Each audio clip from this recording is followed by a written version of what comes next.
Would you like to hear the fascinating stories behind these images? Well, get comfy whilst I tell you about the entrancing backstories of the floral set that I used in this photo session, and how all of this connects to one of my favourite celebrations of the year. There will be a sprinkling of folklore, some intriguing pagan customs, some marvellous history, and of course some beautiful flower photography. To understand why I created this set, I first need to explain what inspired their creation. I have been interested in paganism for most of my life, and I do enjoy the 8 seasonal celebrations in the pagan Wheel of Year, which you can see illustrated here with my own graphic and images. Beltane is the 3rd seasonal festival out of these, and it's generally celebrated from sunset on the 30th of April through until dawn on the 1st of May. I really wanted a photography project that would incorporate my interest in these celebrations, and flowers kind of seemed a natural choice to me as they are linked to the seasons and to the associated customs. I thought that this would be a unique way to express my visions, and so a new project was born. So let me tell you about the Beltane festival. Beltane is a fire festival where fertility is rejoiced, and these first images were actually taken at one of the largest Beltane festivals that I know of, which is held on Calton Hill in Edinburgh each year.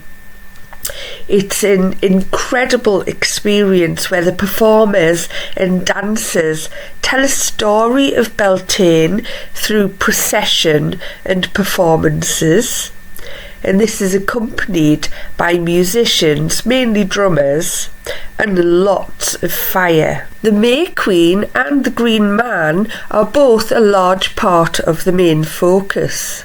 The festival starts at sunset and it lasts a few hours. It's finished around about midnight the 2 times that I've been.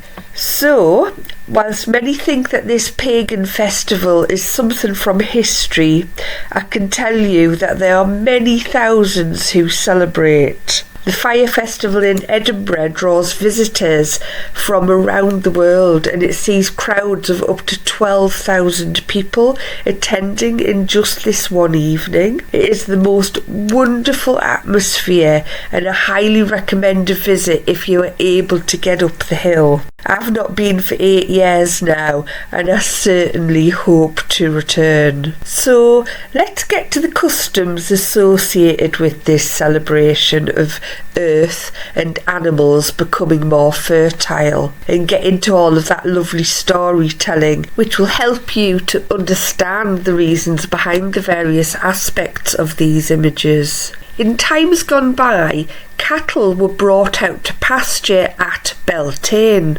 and they were driven between 2 fires to ward off evil spirits.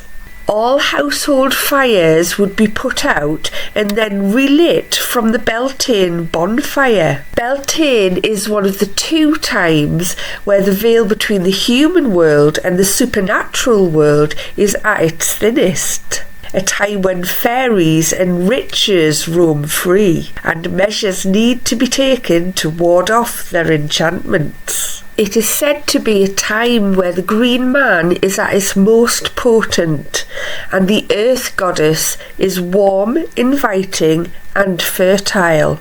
Ladies would choose a lover on Beltane Eve, disappearing into the woods with them overnight, with a tradition of ladies proposing at Beltane.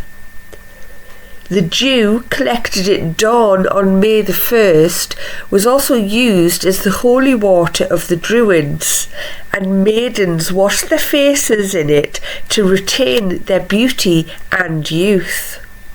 One practice involved decorating a branch of hawthorn or even the whole tree itself.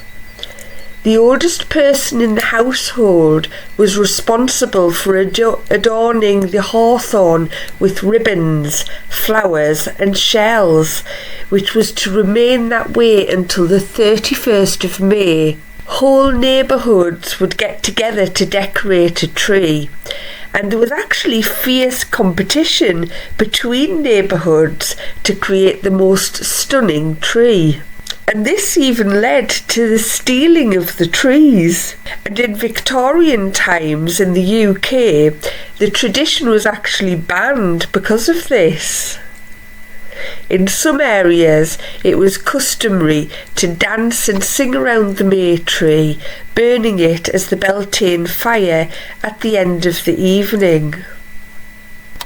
Various customs to ward off the fairies and witches included tying flowers to milk pails to stop them stealing milk, or placing 3 black coals under a butter churn to stop them stealing butter. Apparently, fairies were partial to dairy products. Who knew?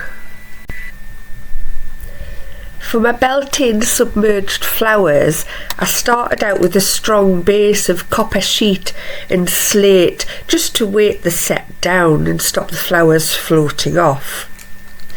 Then I added coal and a miniature pail just to illustrate the bit of the story that I've just told you. Next, I secured a branch of hawthorn to the base, and I decorated with wildflowers, mostly from our garden. Things like foxgloves, red campion, buttercups and potato flowers, to replicate the decorated hawthorn of the past. Pagan altars for Beltane usually contain various seasonal flowers associated with this festival, such as the hawthorn that we've already discussed, red campion, daffodils, dandelions, lilac, cherry blossoms, buttercups, primroses, cowslips and bluebells. The yellow flowers are to indicate the sun's warmth and light. You can just about make these out in these couple of unedited images at the start of the shoot here. I wanted to use bright yellows, oranges and reds for the suggestion of the fire, because the fire is really important to this festival. Unfortunately, it didn't quite work out that well, as you can see. You can't even see the coal and the pail too well after just a minute or two. So this is an idea that I will revisit at some point, as I do have some ideas to create something original but fitting. Not every submerged photo session works out quite as planned. It is definitely a work in progress, but that's the beauty of a project. You learn as you go along. My next Floral Tales video will be sharing the backstories behind my foxgloves set, and this is one of my favourite sets to date, as they are known as the flowers of the fairies, and you can imagine there will be quite some magical tales to share.